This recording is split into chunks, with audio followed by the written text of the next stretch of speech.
Salut, j'ai vu les 8 épisodes d'une des séries télé les plus attendues cet hiver, Pam and Tommy. Les 3 premiers épisodes sont disponibles sur Disney+ dès aujourd'hui. Puis ensuite, il y en a un qui sera ajouté à chaque semaine. Vous pouvez retrouver la série dans la section Star où il y a des séries un peu plus adultes, comme l'excellente Only Murders in the Building que je vous conseille fortement aussi.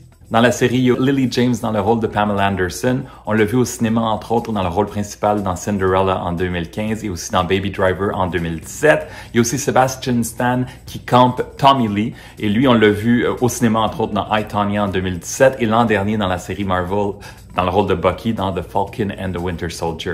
Il y a aussi Seth Rogen qu'on a pu entendre au cinéma dans Lion King en 2019 et qu'on a aussi vu dans Long Shot il y a 3 ans. Taylor Schilling qui jouait la fameuse Chapman dans Orange is the New Black.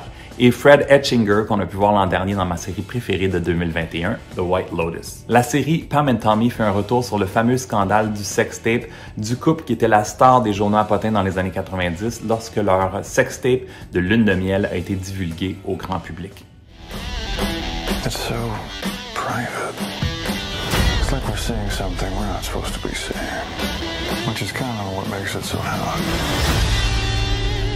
If this thing ever got out. Au départ, il faut dire que Tommy Lee a approuvé le projet, a même discuté avec Sebastian Stan qui joue son rôle. Par contre, Pamela Anderson n'a pas participé au projet. Et dès que le tournage a commencé et que les photos ont commencé à sortir en ligne, il y a eu un gros buzz parce que les looks, les makeovers des 2 acteurs principaux sont vraiment réussis et vraiment impressionnants. Je connaissais les grandes lignes de ce scandale, mais j'ai appris beaucoup de choses. Et il faut dire que ça prend 2-3 épisodes avant que le personnage de Pamela Anderson soit vraiment intéressant. Elle est très nunuche par moments, est un peu effacée au début. Mais Lily James est vraiment excellente, Sebastian Stan aussi. Tommy Lee est vraiment détestable la majorité du temps. Et ce sont 2 personnages très intenses et colorés. Dans les premiers épisodes, il y a beaucoup de nudité, de prothèses, c'est assez intense. Il y a même Tommy Lee qui a une scène où il parle à son pénis, qui fera certainement beaucoup jaser. L'ajout du personnage de Rand, joué par Seth Rogen, ajoute beaucoup à l'histoire. Et cette histoire qui ne parle pas simplement du fameux sextape, qui parle de d'autres trucs, dans d'autres aspects dans leur vie quand même aussi.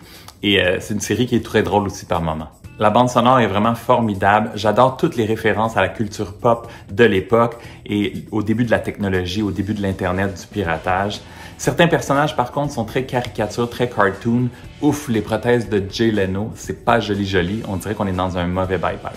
La série aurait pu gagner à être resserrée un petit peu, peut-être en 6 épisodes. Il y a quelques longueurs vers la fin, mais en bref, Pam and Tommy m'a beaucoup plu, a dépassé mes attentes, a été très divertissant et je donne 3 étoiles et demie sur 5.